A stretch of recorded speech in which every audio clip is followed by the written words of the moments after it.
বাংলার সান্ধ্য অধিবেশন প্রবাহতে আপনাদের স্বাগত। আজ আপনাদের সাথে লন্ডন স্টুডিও থেকে আছি মানসী বড়ুয়া। শেখ হাসিনার পিয়নের বিরুদ্ধে তদন্তে নেমে চোখ কপালে উঠল সিআইডির। জানাবো কি ভবিষ্যৎ অপেক্ষা করছে হাসিনা এবং আওয়ামী লীগের জন্য। এবং সর্বশেষ জানাবো ঢাকা ছেড়েছেন মালয়েশিয়ার প্রধানমন্ত্রী, বিমানবন্দরে বন্ধুকে বিদায় জানালেন ডক্টর ইউনূস। এতক্ষণ শুনছিলেন সংবাদ শিরোনাম, এবারে বিস্তারিত। তবে তার আগে অনুরোধ থাকবে আমাদের চ্যানেলটি সাবস্ক্রাইব করে বেল আইকনটি ক্লিক করুন। শেখ হাসিনার পিয়নের বিরুদ্ধে তদন্ত নেমে চোখ কপালে উঠল সিআইডির। সাবেক প্রধানমন্ত্রী শেখ হাসিনার সাবেক ব্যক্তিগত সহকারী জাহাঙ্গীর আলমের বিরুদ্ধে আর্থিক প্রতারণার অভিযোগে অনুসন্ধান শুরু করেছে পুলিশের অপরাধ তদন্ত বিভাগ। জানা গেছে তদন্তে নেমে চোখ কপালে উঠল সিআইডির। সিআইডির সূত্র জানায়, শেখ হাসিনার বাসভবন সুধা সদনে তার ব্যক্তিগত স্টাফ ছিলেন জাহাঙ্গীর, যার কাছে ছিল সুধা সদনে খাওয়ার পানি পরিবেশন করা। এই কারণে তার নাম হয় পানি জাহাঙ্গীর। পরে শেখ হাসিনা প্রধানমন্ত্রী হলে জাহাঙ্গীর নিজেকে প্রধানমন্ত্রীর ব্যক্তিগত সহকারী পরিচয় দেওয়া শুরু করেন। এই পরিচয় ব্যবহার করে আওয়ামী লীগের পদ, চাকরি, নিয়োগ ও বদলি বাণিজ্য করেন জাহাঙ্গীর। নোয়াখালীর চটখিল উপজেলার আওয়ামী লীগের সহসভাপতির পদ নিয়ে গড়েছেন কোটি টাকার অবৈধ সম্পদ। প্রতারণার মাধ্যমে তিনি 400 কোটি টাকার মালিক সহ গাড়ি বাড়ির মালিক হয়েছেন বলে জানা গেছে। বাংলাদেশে অন্তর্বর্তী সরকার গঠন হওয়ার পর থেকেই শেখ হাসিনা এবং তার দল আওয়ামী লীগের একাধিক মন্ত্রী নেতার বিরুদ্ধে উঠেছে নানা দুর্নীতির অভিযোগ। মামলাও হয়েছে বেশ কয়েকটি। এমনকি সাবেক প্রধানমন্ত্রী শেখ হাসিনার ব্যক্তিগত সহকারী জাহাঙ্গীর আলমের বিরুদ্ধে মানি লন্ডারিংয়েরও অভিযোগ উঠেছে। গত জুলাই মাসে দুর্নীতির বিরুদ্ধে ব্যবস্থা নেওয়ার প্রসঙ্গে বলতে গিয়ে তৎকালীন প্রধানমন্ত্রী শেখ হাসিনা নিজের বাসার সাবেক এক কর্মীর অর্থ সম্পদের বিষয়টি সামনে এনে সেদিন বলেছিলেন, আমার বাসায় কাজ করেছে, পিয়ন ছিল সে, এখন 400 কোটি টাকার মালিক, হেলিকপ্টার ছাড়া চলে না। বাস্তব কথা, কি করে বানালো এত টাকা জানতে পেরেছি, পরেই ব্যবস্থা নিয়েছি। গত দ্বাদশ সংসদ নির্বাচনে জাহাঙ্গীর নোয়াখালী 1 আসন থেকে নির্বাচনে অংশ নিতে মনোনয়নপত্র জমা দিয়েছিলেন। তিনি নোয়াখালীর চটখিল উপজেলার খিলপাড়া ইউনিয়নের নাহারখিল গ্রামের বাসিন্দা। সিআইডি সূত্র আরও জানায়, জাহাঙ্গীরের স্ত্রী কামরুন নাহার বিপুল সম্পত্তির মালিক। তার রয়েছে 7 কোটি 30 লাখ টাকার সম্পদ, যার মধ্যে ধানমন্ডিতে 2360 বর্গফুটের একটি ফ্ল্যাট, একটি গাড়ি, বিভিন্ন ব্যবসায় 73 লাখ টাকার বিনিয়োগ। তার ব্যাংক হিসাব নম্বরে 1 কোটি 17 লাখ টাকার জমা থাকার তথ্য পাওয়া গেছে। এছাড়া জাহাঙ্গীরের নিজের নামে তার এলাকায় 4 কোটি টাকার কৃষি ও অকৃষি জমি, রাজধানীর মোহাম্মদপুর ও নিউ মার্কেটে 2টি দোকান, মিরপুরে 7তলা ভবন ও 2টি ফ্ল্যাট, গ্রামের বাড়িতে 1তলা ভবন ও চাটখিলে 4তলা বাড়ি রয়েছে। নোয়াখালীর মাইজদি শহরের হরিনারায়ণপুর এলাকায় তার পরিবারের একটি 8তলা বাড়ি রয়েছে, যার 19টি ফ্ল্যাটের মধ্যে 18টি ভাড়া দেওয়া আছে। কি ভবিষ্যৎ অপেক্ষা করছে হাসিনা এবং আওয়ামী লীগের জন্য? বাংলাদেশের বৃহত্তম রাজনৈতিক দল আওয়ামী লীগ, যে দলটি টানা 15 বছর ধরে ক্ষমতায় ছিল, বিক্ষুব্ধ শিক্ষার্থী জনতার আন্দোলনে গত আগস্ট মাস থেকে তছনছ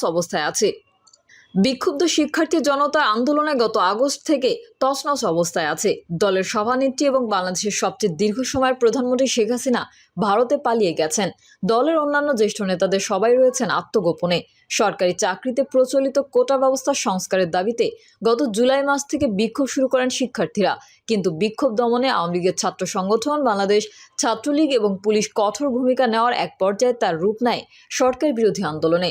পুলিশকে আগ্নেয়াস্ত্র ব্যবহারের নির্দেশ প্রদানের মাধ্যমে সেই আন্দোলনও দমন করতে চেয়েছিল আওয়ামী লীগ, তবে শেষ রক্ষা হয়নি। 5ই আগস্ট সেনাবাহিনীর সহায়তায় দেশ ছেড়ে শেখ হাসিনার ভারতে গমনের মধ্যে দিয়ে চূড়ান্ত পতন ঘটে আওয়ামী লীগ সরকারের। তবে তার আগে প্রায় 2 সপ্তাহে পুলিশের গুলিতে দেশজুড়ে প্রাণ হারিয়েছেন প্রায় 1000 মানুষ, আহত হয়েছেন আরও কয়েক হাজার। শেখ হাসিনার দেশ ত্যাগের পর একটি অন্তর্বর্তী সরকার প্রতিষ্ঠিত হয়েছে বাংলাদেশে। নোবেলজয়ী অর্থনীতিবিদ ডক্টর মোহাম্মদ ইউনূস হয়েছেন সেই সরকারের প্রধান উপদেষ্টা। শেখ হাসিনার দেশ ত্যাগ এবং আওয়ামী লীগ নেতাকর্মীদের গা ঢাকা দেওয়ার পর রাজধানী ঢাকা সহ সারা দেশে আওয়ামী লীগের বেশ কিছু কার্যালয়ে ভাঙচুর, অগ্নিসংযোগ করেছে স্থানীয় জনতা। গত প্রায় 2 মাসে আওয়ামী লীগের মন্ত্রিসভার কয়েকজন সদস্যকে গ্রেফতার করা হয়েছে। সাবেক প্রধানমন্ত্রী শেখ হাসিনার বিরুদ্ধে করা হয়েছে শতাধিক হত্যা মামলা।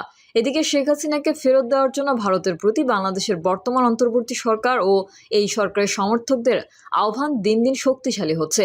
বাংলাদেশের আন্তর্জাতিক অপরাধ ট্রাইব্যুনালের কর্মকর্তারা জানিয়েছেন, গত প্রায় 2 মাসে শেখ হাসিনা এবং তার অনুগত নেতাকর্মী ও কর্মকর্তাদের বিরুদ্ধে প্রচুর অভিযোগ জমা পড়েছে এবং আইসিটি সেগুলো তদন্ত শুরু করেছে।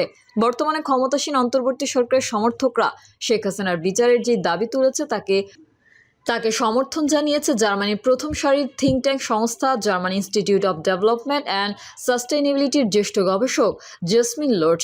দেশটির সরকারি সংবাদ মাধ্যম ডায়েচে ভেলেকে দেওয়া এক সাক্ষাৎকারে বলেন, বাংলাদেশে গত 15 বছরের গোটা সময় শেখ হাসিনার নেতৃত্বাধীন সরকারের বিরুদ্ধে ব্যাপকভাবে মানবাধিকার লঙ্ঘন, বিচার বহির্ভূত হত্যা, বিরোধী দলের নেতাকর্মীদের দমন পীড়নের সঙ্গে সংশ্লিষ্টতার অভিযোগ রয়েছে। তাই আমি মনে করি মানবাধিকার লঙ্ঘন বিষয়ক যেসব অভিযোগ বাংলাদেশের বিগত সরকারের বিরুদ্ধে আসছে অবশ্যই সেগুলোর তদন্ত প্রয়োজন। তিনি আরো বলেন, এটা ঠিক যে আওয়ামী লীগের সঙ্গে ভারতের যে ঘনিষ্ঠ সম্পর্ক তাতে ভারত শেখ হাসিনাকে ফেরত দেবে এমন সম্ভাবনা প্রায় শূন্য। তবে তাই বলে বিগত সরকারের বিরুদ্ধে আনিত অভিযোগগুলোর তদন্ত করা যাবে না কিংবা থেমে থাকবে এমনটা হওয়া উচিত হবে না।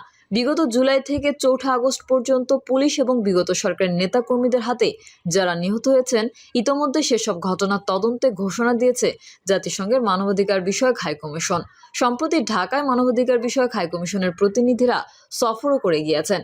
জাতিসংঘের প্রতিনিধিদের এই সফরকে স্বাগত জানিয়ে লোর্চ বলেন, এটি খুব ভালো একটি উদ্যোগ, কারণ জাতিসংঘের তত্ত্বাবধানে যদি তদন্ত পরিচালিত হয় তাহলে তা নিরপেক্ষ হবে। আমি তদন্ত চালিয়ে যাওয়ার ব্যাপারটিতে গুরুত্ব দিচ্ছি আরও একটি কারণে, সেটি হলো ভবিষ্যতে বাংলাদেশে মানবাধিকার লঙ্ঘন হলে এসব তদন্তের ফলাফল তার রক্ষা কবচ হিসেবে কাজ করবে। শেখ হাসিনা ভারতে পালানোর পর গত 1 মাসে তার নেতৃত্বাধীন মন্ত্রিসভার কয়েকজন সদস্য ও উচ্চ পর্যায়ের নেতা গ্রেফতার হয়েছেন। অল্প কয়েকজন আওয়ামী লীগ সভানেত্রীর পদাঙ্ক অনুসরণ করে দেশ ছেড়ে পালাতে সফল হয়েছেন, আর বাকিদের সবাই বর্তমানে দেশের ভেতরেই গা ঢাকা দিয়ে আছেন। সাক্ষাৎকার নেওয়ার জন্য ডায়েচে ভেলে বাংলাদেশে আত্মগোপনে থাকা আওয়ামী লীগের বেশ কয়েকজন জ্যেষ্ঠ নেতার সঙ্গে যোগাযোগ করেছে, কিন্তু তাদের কেউই সাক্ষাৎকার দিতে চাননি। সাক্ষাৎকার দিতে না চাওয়ার প্রধান কারণ তারা ভয় পাচ্ছেন যে এখন সাক্ষাৎকার দিলে বর্তমান সরকার তাদের অবস্থা জেনে যাবে। শেখ হাসিনার দেশ ত্যাগের পর ডায়েচে ভেলেকে একটি সাক্ষাৎকার দিয়েছিলেন তার ছেলে সজীব অজিত জয়। সেই সাক্ষাৎকারে জয় বলেছিলেন, এটা ঠিক যে শিক্ষার্থীদের আন্দোলন থামাতে যেসব পদক্ষেপ নেওয়া হয়েছিল সেসবের অনেকগুলোই ভুল ছিল, কিন্তু এটাও সত্য যে আন্দোলনকারীরা সরকারকে লাগাতার উস্কানি দিয়ে গেছে। আমাদের দলের অনেক নেতাকর্মীর ওপর হামলা হয়েছে, অনেকের বাড়ি ঘর জ্বালিয়ে দেওয়া হয়েছে। আর একটি ব্যাপার হলো, বর্তমান অন্তর্বর্তী সরকারের অনেক সমর্থক প্রচার করে বেড়াচ্ছেন যে আওয়ামী লীগ ধ্বংস হয়ে গেছে, কিন্তু তারা ভুলে গেছে যে আওয়ামী লীগ বাংলাদেশের বৃহত্তম রাজনৈতিক দল। এখন চুপচাপ থাকলেও আওয়ামী লীগ মরে যায়নি, দুর্বলও হয়নি। বাংলাদেশের অন্তর্বর্তী সরকারের প্রধান উপদেষ্টা ডক্টর মোহাম্মদ ইউনূস ইতোমধ্যে ঘোষণা দিয়েছেন যে রাজনীতি এবং প্রশাসনের প্রয়োজনীয় সংস্কার শেষে নির্বাচনের তফসিল ঘোষণা করা হবে। কিন্তু এই সংস্কার কার্যক্রম নিয়ে প্রশ্ন তুলেছেন জয়। ডায়েচে ভেলেকে তিনি বলেন, রাজনৈতিক প্রশাসনের সংস্কার নিয়ে অন্তর্বর্তী সরকারের সঙ্গে আওয়ামী লীগের কোনো আলোচনা এখনো হয়নি। আওয়ামী লীগকে বাইরে রেখে যদি দেশের সংস্কার করতে চান তাহলে সেটি অসম্ভব। বাংলাদেশের রাজনীতি বিশ্লেষক জাহিদুর রহমান এই প্রসঙ্গে ডায়েচে ভেলেকে বলেন, ব্যক্তিগতভাবে আমি মনে করি যে এই দল বাংলাদেশের সমস্ত রাজনৈতিক প্রতিষ্ঠান ধ্বংস করেছে। রাজনৈতিক প্রশাসনিক সংস্কার কাজে তাদেরকেও যুক্ত করা হলে তা হবে পুরোপুরি হাস্যকর একটি ব্যাপার। তবে এটাও সত্য যে আওয়ামী লীগকে কোনো নিষিদ্ধ রাজনৈতিক দল নয়। তাই সামনের নির্বাচনে যদি আওয়ামী লীগকে অংশ না নিতে দেওয়া হয় তাহলে অনেকের প্রশ্নের জন্ম হবে। সেই সঙ্গে জাহিদুর রহমান আরও বলেন যে শেখ হাসিনা তার জীবনদশায় আওয়ামী লীগকে আবার জাগিয়ে তুলতে পারবেন, এমনটা তিনি এবং বাংলাদেশের অনেকেই বিশ্বাস করেন না। শেখ হাসিনা যদি দেশে ফিরেও আসেন, সেক্ষেত্রে তিনি পালিয়ে গিয়েছিলেন, এই দুর্নাম সর্বক্ষণ তাকে তাড়া করে ফিরবে। আমি এবং বাংলাদেশের বেশিরভাগ মানুষ মনে করেন ভারতে নির্বাসিত অবস্থাতেই জীবনবসন ঘটবে তার।